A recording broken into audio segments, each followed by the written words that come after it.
Saudara-saudari sekalian yang terkasih, selamat berjumpa dalam Renungan Harian Katolik, Renungan Provinsi MSC Indonesia.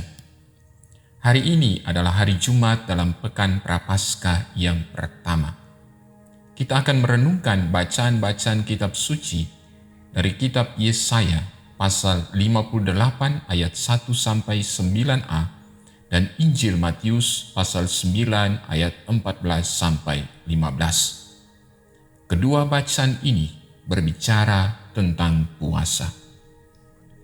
Saudara-saudari sekalian yang terkasih, berpuasa merupakan ritual umum yang dilakukan orang Yahudi di zaman Perjanjian Lama. Bacaan pertama menunjukkan bagaimana orang Yahudi berpikir bahwa dengan berpuasa dan merendahkan diri, Allah dapat dipaksa untuk mendengarkan doa-doa mereka. Tapi saudara-saudari sekalian yang terkasih, Yesaya dalam bacaan pertama mengatakan bahwa puasa orang Yahudi adalah puasa yang salah. Mereka telah mengulangi makna puasa itu menjadi formalitas keagamaan secara lahiriah, sehingga telah kehilangan makna yang sebenarnya. Mengapa seperti itu? Sebab pada saat berpuasa, mereka masih berbuat dosa. Hal ini menunjukkan bahwa kehidupan keagamaan mereka penuh kemunafikan. Mereka hanya menjalankan puasa secara ritual keagamaan, tapi tidak ada spirit puasa yang sebenarnya. Oleh karena itu, Tuhan menjawab dan menunjukkan kejahatan mereka. Sesungguhnya, pada hari puasamu, engkau mencari keuntungan sendiri dan memeras orang-orang upahanmu. Kamu berbantah dan berkelahi dan bertindak dengan kekerasan. Dengan cara berpuasa seperti sekarang ini, suaramu tidak akan didengar di tempat yang tinggi. Demikian kita dengar dalam ayat ketiga dan keempat.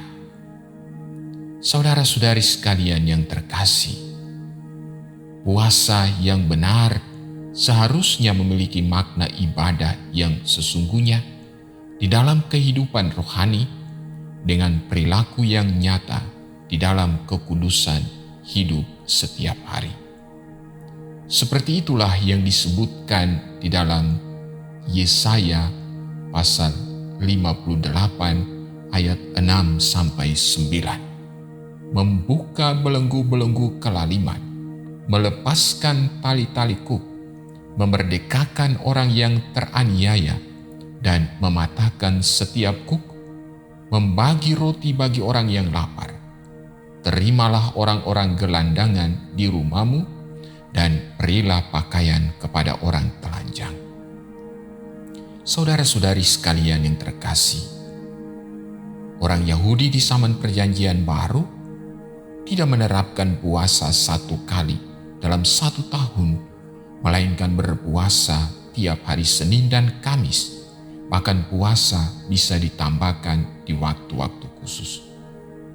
Oleh karena itu, puasa merupakan hal umum yang dilakukan masyarakat Yahudi pada masa Perjanjian Baru. Itulah sebabnya murid-murid Yohanes Pembaptis dan orang Farisi secara teratur dan rutin melakukan puasa. Maka ketika murid-murid Yohanes Pembaptis dan orang Farisi melihat murid-murid Yesus tidak berpuasa seperti yang mereka lakukan, hal itu menjadi pemandangan yang aneh dan patut dipertanyakan. Mereka berkata kepada Yesus, "Mengapa kami dan orang Farisi berpuasa, tetapi murid-muridmu tidak?" Jawab Yesus kepada murid-murid Yohanes Pembaptis adalah, "Dapatkah sahabat-sahabat mempelai laki-laki berduka cita selama mempelai itu bersama mereka?"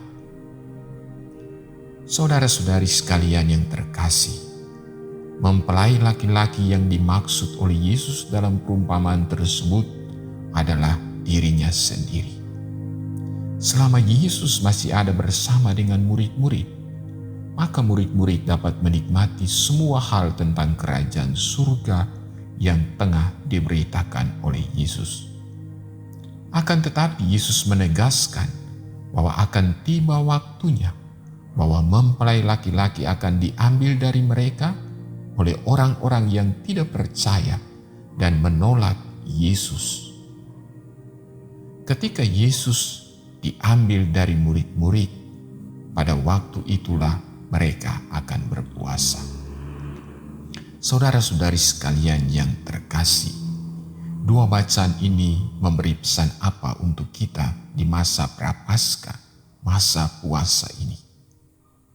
Dua bacaan ini mengajarkan kita bahwa puasa tidak didasarkan hanya pada tradisi-tradisi atau kebiasaan yang sudah umum dan rutin. Akan tetapi yang paling penting dari puasa itu adalah kerendahan hati, melakukan kebenaran dan keadilan. Puasa seharusnya bukan sekedar menahan lapar dan haus, melainkan membawa orang yang berpuasa untuk menyadari bahwa dirinya membutuhkan Allah. Puasa seharusnya membawa seseorang semakin mengasihi Allah dan mengasihi sesama. Puasa merupakan pintu masuk bagi seseorang untuk semakin peka terhadap kehendak Allah dan semakin peka dengan situasi orang-orang di sekitarnya. Puasa seharusnya menjadikan orang yang berpuasa itu lebih manusiawi.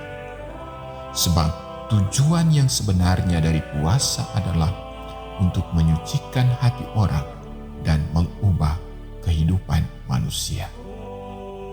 Tuhan